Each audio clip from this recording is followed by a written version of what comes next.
নওগাঁর ঐতিহাসিক কুসুম্বা শাহী মসজিদে দানবাক্স খুলে এবার পাওয়া গেছে 12,87,444 টাকা। সেই সঙ্গে পাওয়া গেছে স্বর্ণালংকার, একটি স্বর্ণের চামচ সহ ভারত ও মালয়েশিয়ার মুদ্রা। 14 জুলাই মঙ্গলবার বেলা 11টার দিকে স্থানীয় প্রশাসন ও মসজিদ কমিটির সদস্যদের উপস্থিতিতে এই দানবাক্স খোলা হয়। জানা গেছে, প্রতি 3 মাস অন্তর নিয়ম অনুযায়ী দানবাক্স খোলা হয়। গণনা শেষে মোট টাকার অংশ 12,87,444 টাকা নির্ধারণ করা হয়েছে।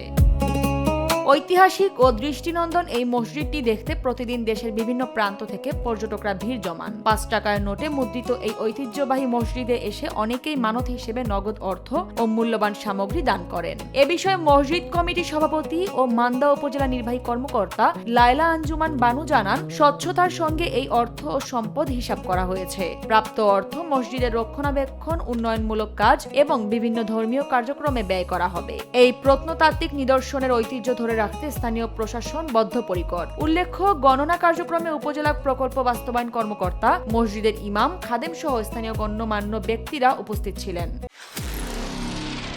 নিরপেক্ষ, সত্য প্রকাশে আপোষহীন।